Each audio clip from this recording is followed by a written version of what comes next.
Selamat sore semuanya. Sudah banyak yang join ya.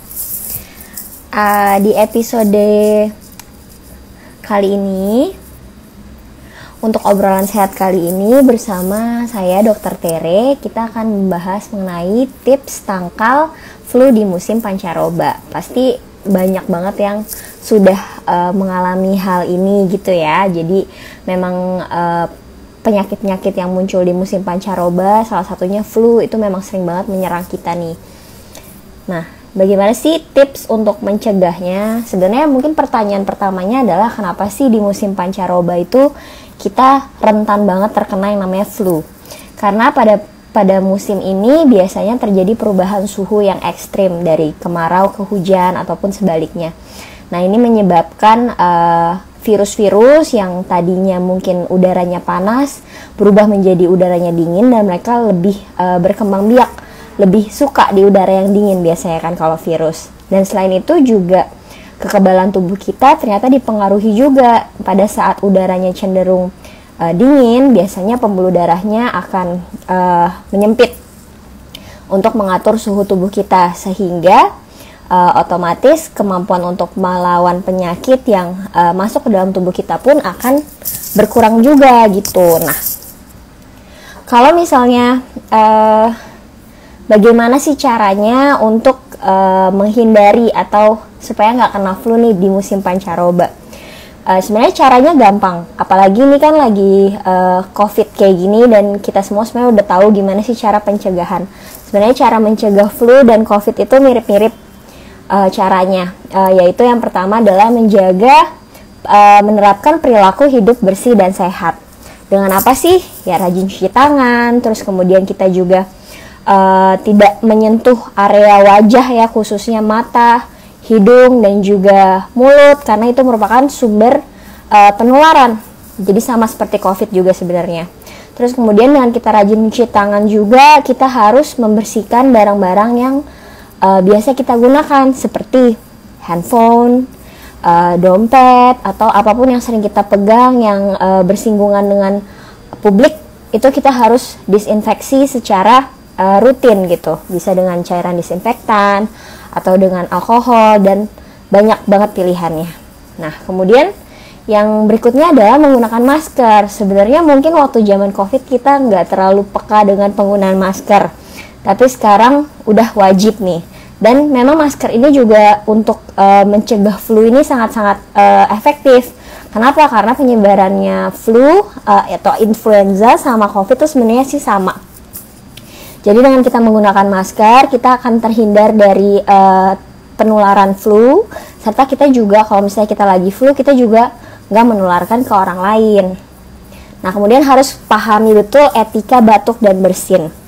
Kenapa? Karena kalau misalnya kita nggak pakai masker nih, terus habis itu kita bersin, itu udah pasti kita bisa menularkan ke orang-orang di sekitar kita. Makanya etika batuk dan bersin yang baik adalah kita tutupin dengan lengan seperti ini, atau bisa juga pakai tisu, kemudian langsung dibuang tisunya ke tempat sampah. Terus kemudian yang berikutnya adalah menjaga imunitas dari dalam, tentunya dengan makan makanan yang bergizi, perbanyak sayuran dan juga buah-buahan. Terus kemudian juga bisa ditambahkan dengan suplemen atau vitamin, misalnya vitamin C atau vitamin D yang sekarang lagi marak banget untuk mencegah COVID atau meningkatkan imunitas. Nah, selain itu juga pola hidup yang sehat gitu ya harus kita jalanin, kayak menghindari stres. Kalau misalnya kita stres, biasanya imunitas kita akan cenderung turun. Terus kemudian kalau kita kurang tidur, biasanya imunitas kita juga akan cenderung turun. Makanya tidurnya harus cukup, yaitu minimal 7-9 jam setiap harinya, dan hindari juga begadang. Terus kemudian olahraga nih juga penting nih. Nah, mungkin karena musim pancaroba mendung kayak gini, jadi agak malas untuk olahraga outdoor.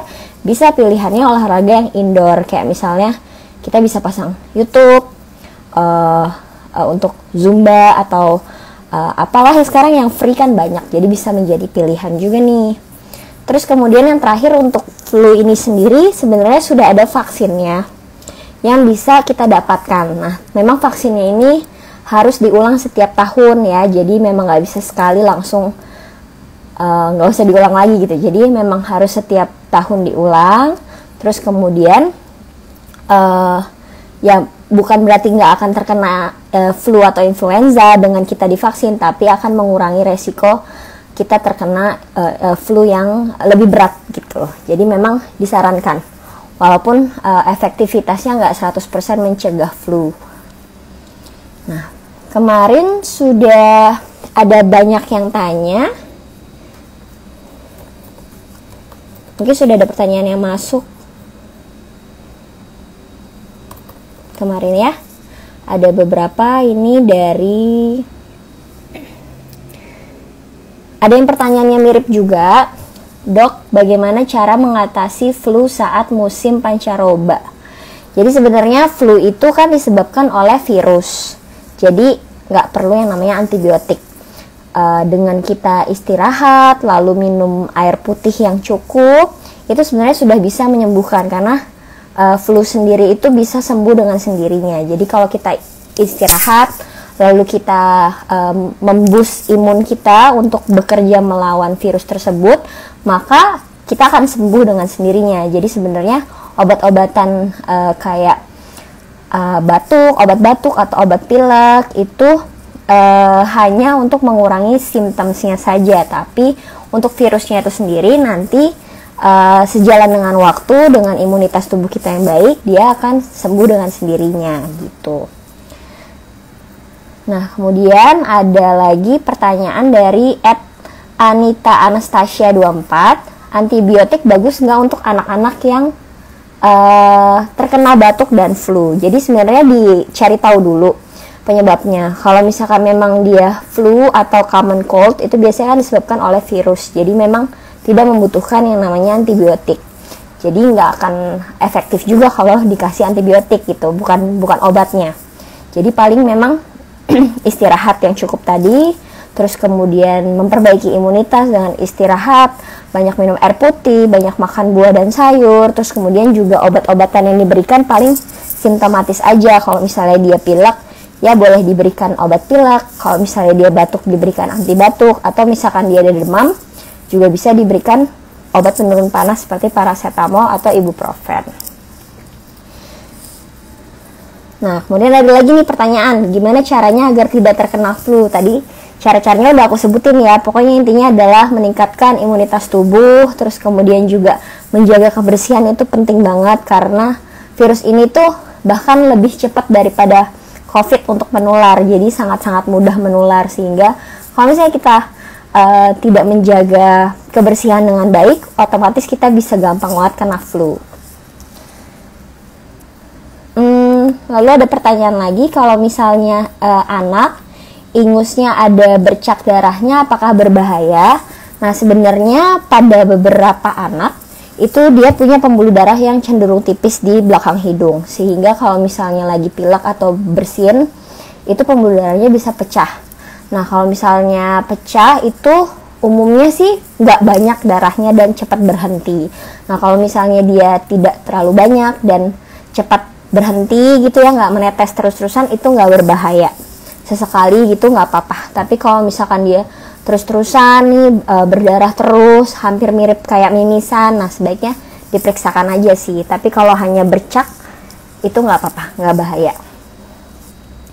Ada pertanyaan lagi, dok, apakah perlu nutrisi atau vitamin tambahan biar anak aman saat musim pancaroba? Ya, pertama kita harus perhatikan nutrisinya dulu, dari apa yang kita dari menu hariannya dia, dari makanan yang dia makan, apakah sudah bergizi, sudah lengkap nutrisinya, sayur dan buahnya sudah terpenuhi atau enggak. Nah, setelah itu kita boleh kasih tambahan-tambahan kayak vitamin atau suplemen untuk menambah imunitasnya, misalnya dengan vitamin C, atau mungkin madu kalau misalnya anaknya sudah di atas usia 1 tahun, itu boleh. Atau bisa juga dengan multivitamin yang bisa meningkatkan imunitas, itu boleh diberikan di musim-musim pancaroba seperti ini, karena anak gampang banget untuk terkena penyakit. Nah, ada pertanyaan lagi dari Agita Mors, ciri flu seperti apa yang mengharuskan anak untuk dicek ke dokter? Sebenarnya kalau misalnya flu itu sendiri kan bisa disertai dengan demam atau tidak ya. Nah, biasanya kalau misalnya anaknya demam, itu orang tua cenderung lebih khawatir. Nah, kalau misalkan demamnya ini menetap lebih dari 3 hari, memang sebaiknya dilakukan pemeriksaan darah atau dibawa ke dokter. Karena untuk mengetahui juga kira-kira penyebabnya benar flu atau ada hal yang lain gitu kan, untuk dicari tahu. Terus kemudian kalau misalkan anaknya itu tampak lemas, terus habis itu nggak mau minum sama sekali, nggak mau makan sama sekali, terus mungkin demamnya nggak kunjung turun, terus habis itu lehernya kaku, anaknya cenderung tidur terus, nah itu memang harus segera dibawa ke rumah sakit untuk diketahui, jangan-jangan mungkin bukan flu biasa gitu. Nah, kemudian ada pertanyaan lagi nih dari Etika, aktivitas fisik apa supaya anak tidak gampang kena flu di musim pancaroba. Nah, sebenarnya aktivitas fisik itu kalau misalnya kita kecapean itu bisa menurunkan imunitas kita. Tapi kalau misalnya kita cenderung leyeh-leyeh di rumah, nggak beraktivitas, itu juga bisa menurunkan imunitas. Jadi memang harus istilahnya sedang-sedang aja gitu ya. Untuk anak-anak kita setiap hari harus jadwalkan mereka ada aktivitas aktifnya, misalnya belajar, bermain. Nah, itu harus tuh. Nah, terus kalau misalnya olahraga, mungkin olahraga yang ringan-ringan aja ya untuk anak-anak, misalnya olahraga bersama ibunya di rumah gitu misalnya, atau main prosotan, itu kan juga termasuk aktivitas fisik.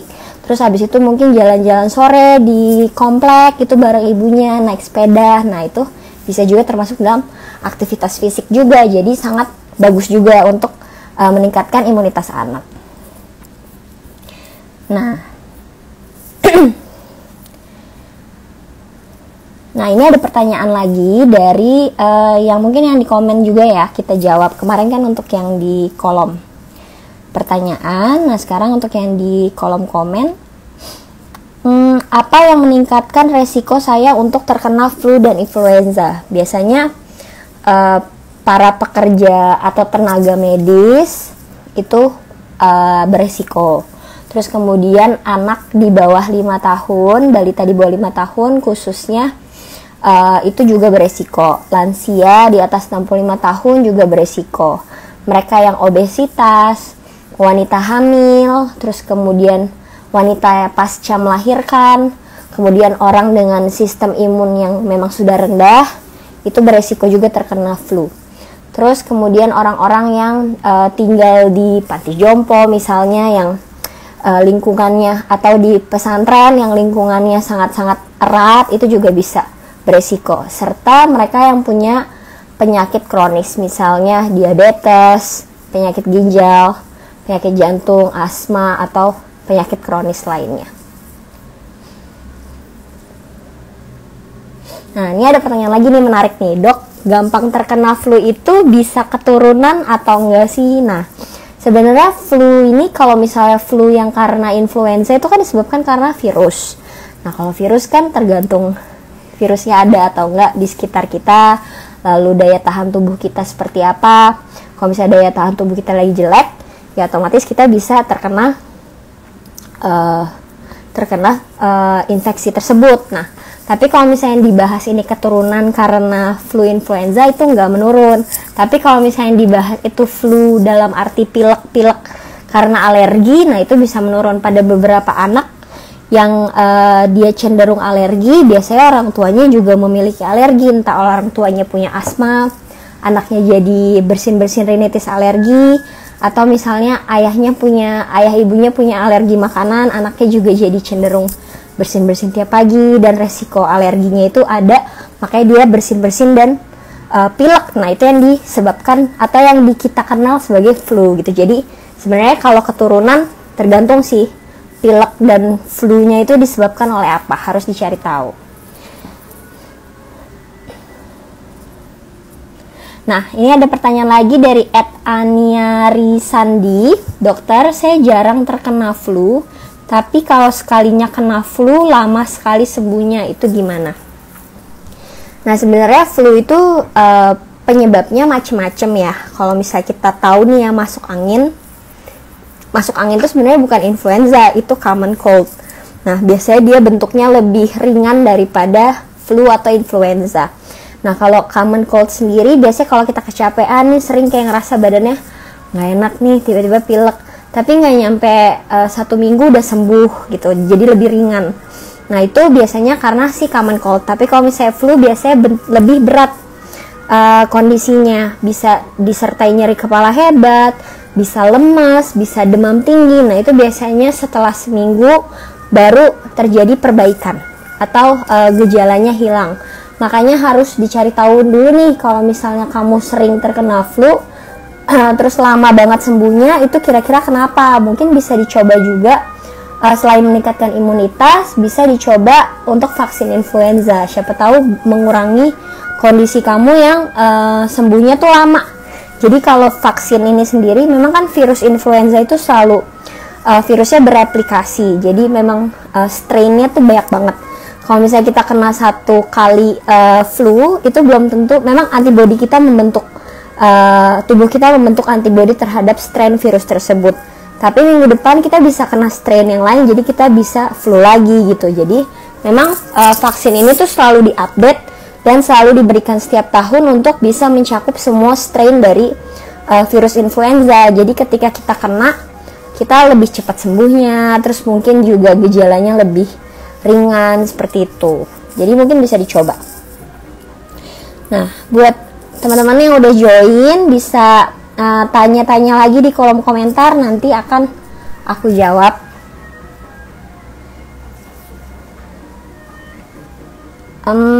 Kalau rekomendasi vitamin ini dari Nani Not.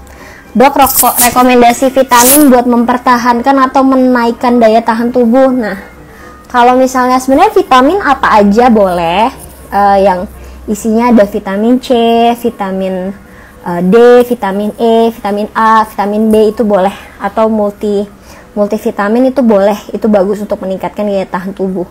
Brandnya apapun itu terserah, balik lagi ke kantong, sukanya yang mana, produknya yang mana yang tersedia di daerah kalian, di kota kalian apa. Jadi boleh apa aja sih. Dok, kenapa sih kalau flu ini dari Auzini Fitrizia, wah susah nih namanya. Dok, kenapa sih kalau udah flu nggak lama batuk, atau kalau udah batuk nggak lama flu? Ya karena memang common cold atau influenza itu biasanya memang gejalanya itu pilek dan batuk gitu. Jadi memang ya satu kesatuan gitu. Jadi memang ya udah bareng aja gitu.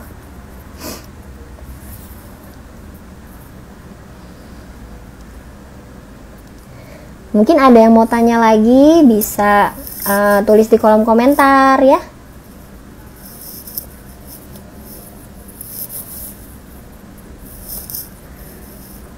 Kalau misalnya anak panas, nah ini dari @hazatrisna. Kalau misalnya anaknya panas, tapi dia ada flu-nya nggak? Kalau misalnya dia ada flu, dia panas, ya kemungkinan dia influenza. Nanti dilihat, kalau misalnya panasnya bertahan lebih dari 3 hari, terus anaknya juga cenderung lemas, itu harus diperiksakan. Jadi nggak bisa di rumah aja gitu. Nah, aku masih nunggu ya, siapa tahu masih ada yang mau tanya-tanya tentang tips tangkal flu di musim pancaroba.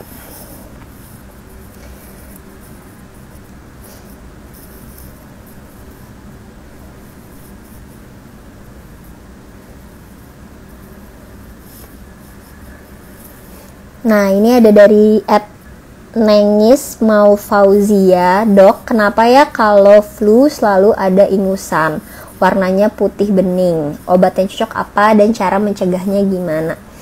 Ya karena memang flu, baik ya, flu influenza atau memang common cold, itu penyebabnya virus, dan dia gejalanya itu adalah kita bisa pilek, bisa batuk, bisa ada demam juga, sakit kepala, nyeri otot. Nah itu adalah gejalanya, jadi memang disertai. Kalau misalnya ingusnya sudah berubah menjadi warnanya hijau, itu kemungkinan kuning atau hijau itu kemungkinan penyebabnya udah bakteri, jadi bukan virus lagi, makanya membutuhkan antibiotik. Tapi selama ingusnya masih putih bening, kemungkinan antara alergi atau infeksi virus yang tadi udah saya jelasin. Nah, obat apa yang cocok kalau misalkan memang disebabkan oleh virus? Ya, obatnya adalah simptomatik aja, jadi mengobati gejala-gejala yang muncul. Kalau pilek ya dikasih obat pilek, kalau batuk dikasih obat batuk, kalau ada demam dikasih penurun panas. Tapi kalau misalkan dan juga istirahat, menjaga imunitas, meningkatkan imunitas. Tapi kalau misalkan memang ingusnya sudah berubah, ya mungkin perlu pemberian antibiotik. Cara mencegahnya tadi ya, dengan menjaga imunitas dan juga kebersihan.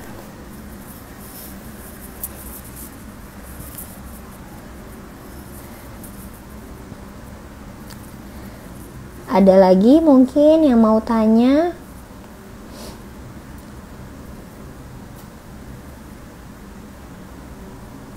Yang sesuai topik ya. Jadi topik kita hari ini tentang tips tangkal flu di musim pancaroba. Tadi udah aku jelasin juga kenapa sih flu itu rentan banget terjadi di musim pancaroba. Memang flu ini ada yang bereplikasi atau virusnya itu menjadi lebih mudah berkembang biak di suhu yang cenderung dingin. Jadi makanya di musim pancaroba ini virusnya jadi istilahnya lebih ganas, sehingga lebih rentan terkena, dan orang-orangnya itu imunitasnya itu cenderung lebih turun karena faktor perubahan cuaca tadi, jadi lebih gampang sakit dan lebih gampang terserang flu.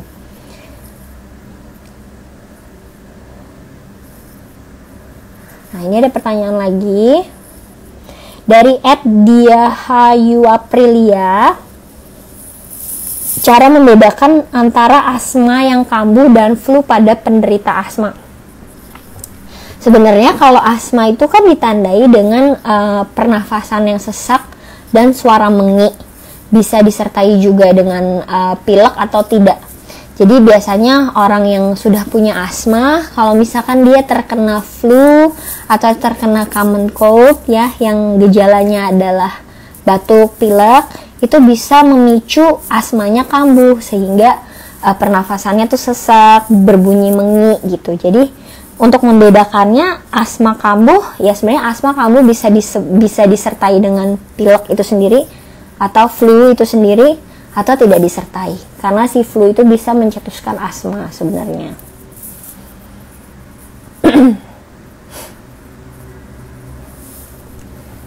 Ada lagi mungkin? Ini pertanyaannya menarik nih dari @meitapuyuzar. Dok, betul nggak sih flu itu bisa karena minum air es? Nah, sebenarnya banyak penelitian yang mengatakan bahwa apa yang kita minum, air yang dingin itu tidak menyebabkan flu, karena tadi kan flu disebabkan oleh virus ya. Jadi kalau misalkan memang nggak ada virusnya, kita mau minum air es atau air dingin sebanyak apapun, kita nggak akan terkena namanya flu. Tapi mungkin pada beberapa orang yang punya riwayat alergi, yang tentunya alerginya pencetusnya itu adalah udara dingin, nah si air dingin ini bisa mencetuskan alergi. Nah, kalau misalnya dia minum air dingin, tercetus alerginya, nah gejala si alergi itu sendiri adalah pilek, ingusnya berwarna bening, terus kemudian juga bersin-bersin. Nah, itu mungkin yang dianggap sebagai flu, padahal sebenarnya dia alergi.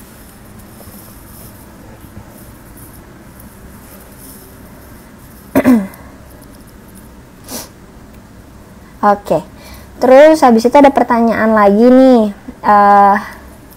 Nah, ini ada pertanyaan dari @Rebecca Anju. Bagaimana sih cara membedakan flu, batuk demam karena musim pancaroba atau karena COVID? Nah, sebenarnya ini udah banyak banget dibahas. Kalau misalkan karena lagi pandemi, jadi kita tuh memang harus lebih waspada. Sebenarnya perbedaannya itu sangat-sangat tipis ya. Kalau misalnya bisa dibilang, kalau misalnya influenza itu menyebabkan atau flu itu menyebabkan demam, COVID juga menyebabkan demam. Terus kemudian apakah disertai oleh batuk, dua-duanya juga bisa menimbulkan batuk. Hanya saja mungkin pada COVID itu batuknya bisa kering atau batuk berdahak.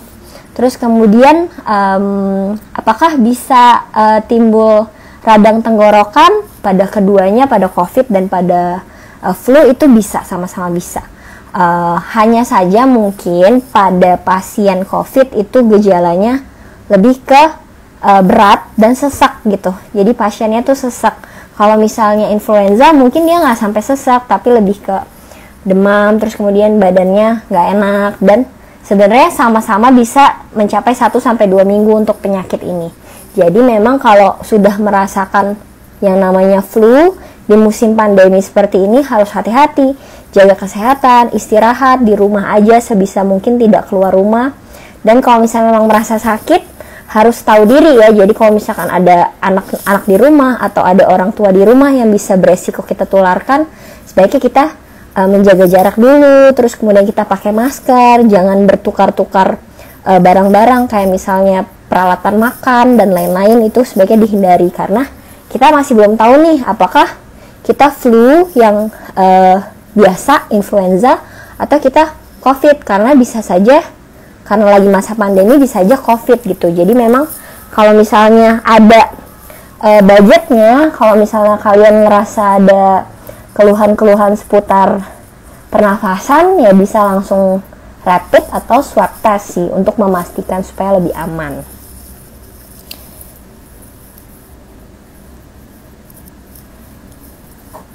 Ada lagi mungkin?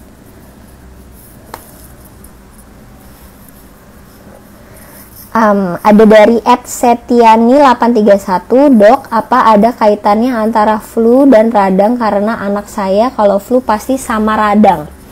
Nah, kalau misalnya radang itu kan bisa disebabkan oleh banyak hal juga ya. Kalau misalnya radangnya sudah ke arah bakteri, penyebabnya bakteri, memang membutuhkan yang namanya antibiotik. Jadi nggak bisa dengan istirahat aja di rumah, dengan banyak minum air putih. Jadi memang harus ada pemeriksaan lebih lanjut kalau misalnya anaknya itu disertai dengan demam tinggi. Kan biasanya kalau radang tuh disertai demam tinggi ya. Jadi memang harus diperiksakan gitu. Memang agak-agak tricky ya untuk flu, untuk common cold, untuk COVID ini itu memang agak-agak mirip-mirip. Jadi balik lagi ke masing-masing orang. Kalau misalnya kalian ngerasa kondisi tubuhnya lagi nggak fit, terus memang ada resiko terpapar, kayak misalnya kalian nggak di rumah aja, keluar-keluar, ketemu orang-orang, atau misalnya masih bekerja di luar, naik transportasi umum, harus lebih waspada. Siapa tahu memang itu mengarah ke COVID gitu. Jadi memang harus kita eliminasi yang terburuk dulu.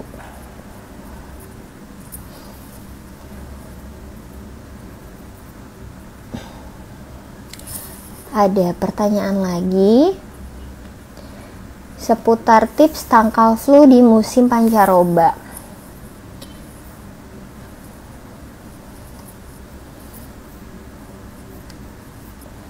Ada lagi mungkin?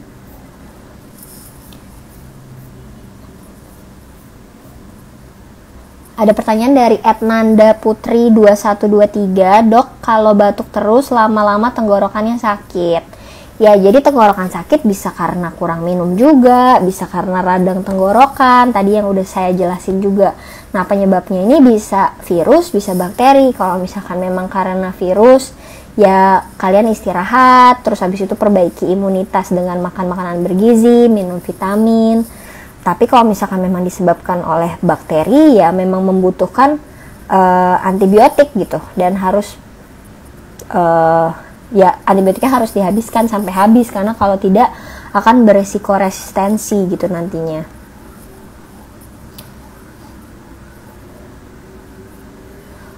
Umumnya kalau misalnya influenza atau flu ini akan sembuh dengan sendirinya gitu. Kalau misalnya kita terkena terus kita istirahat, mungkin seminggu udah sembuh dan kondisinya itu berangsur membaik. Kalau misalnya kondisinya itu berangsur memburuk, memang sebenarnya harusnya diperiksakan aja, karena bisa jadi penyebabnya bukan influenza biasa, common cold biasa, mungkin hal yang lain gitu.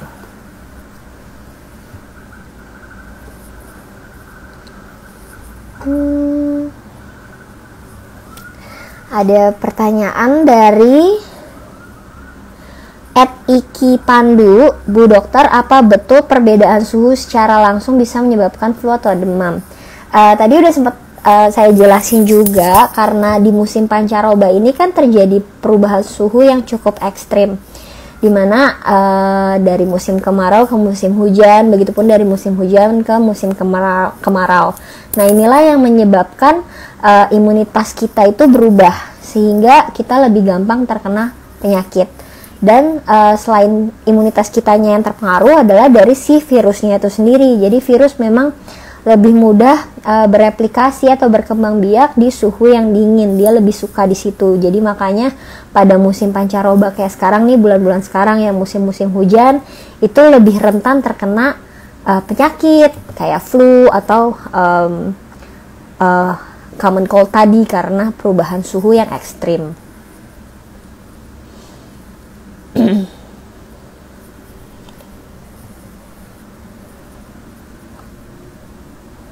Ada lagi pertanyaan dari @Auzini Fitrizia.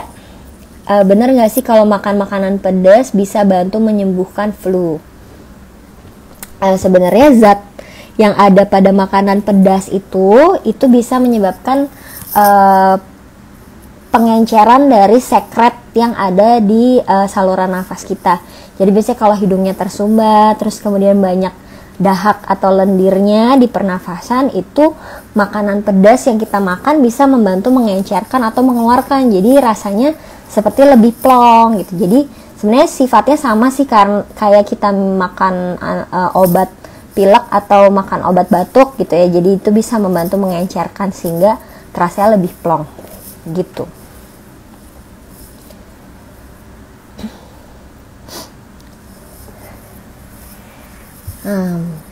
Ada lagi pertanyaan nih. @fitri_n123, kalau udara dingin suka batuk-batuk, kenapa ya dok?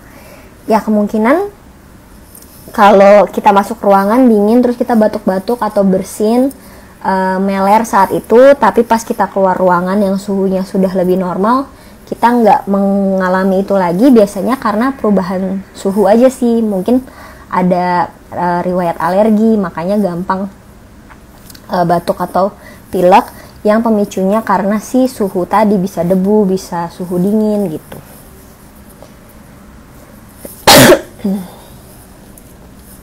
Mungkin ada pertanyaan lagi.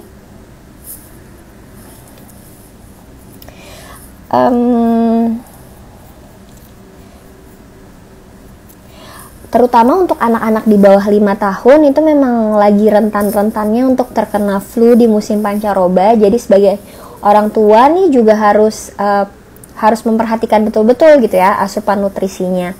Seperti apa makanan yang dia makan, terus kemudian vitaminnya dia bagaimana, kemudian jam tidurnya apakah cukup, kemudian anaknya bahagia atau enggak, stres atau enggak. Karena kalau anaknya stres biasanya imunitasnya juga bisa menurun.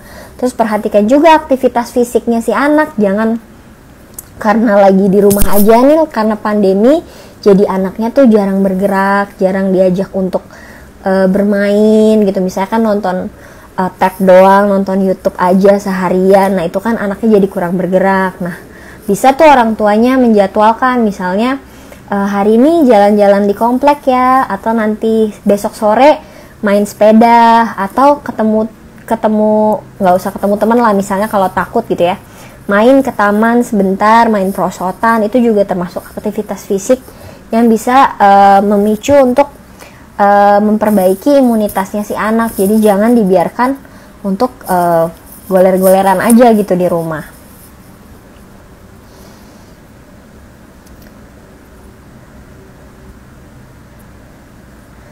Ada lagi mungkin pertanyaan?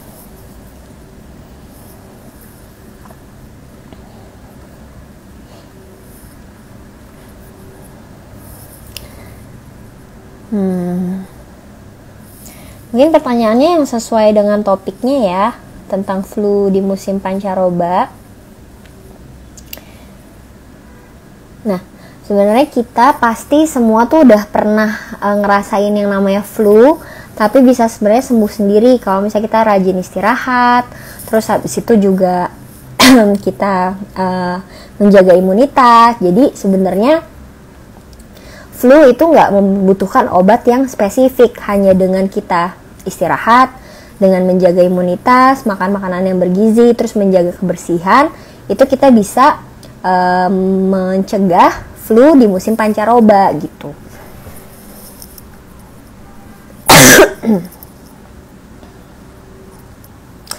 Oke. Sepertinya pertanyaan-pertanyaan yang masuk udah terjawab semua yang sesuai dengan topik. Yang mungkin nanti yang di luar topik bisa dijawab di obat episode selanjutnya ya, yang sesuai dengan topik gitu. Jadi untuk sobat Klik Dokter semua, semoga sehat-sehat. Walaupun lagi musim pancaroba, perubahan suhu ini tetap harus memperhatikan kesehatan ya, kesehatan kita dan kesehatan keluarga. Jadi supaya terhindar dari flu ataupun penyakit lainnya, terutama untuk yang beresiko kayak anak-anak atau lansia, itu juga harus diperhatikan. Baik, terima kasih untuk partisipasinya, dan untuk teman-teman yang sudah meluangkan waktu untuk bertanya juga di kolom komentar atau bertanya juga sebelum live-nya mulai. Terima kasih, semoga sharingnya bermanfaat dan kita semua bisa sehat terus selama masa pandemi dan di musim pancaroba ini. Baik, sekian, terima kasih. Baik, aku Dr. Tere undur diri dulu. Sampai jumpa di episode obat selanjutnya. Bye.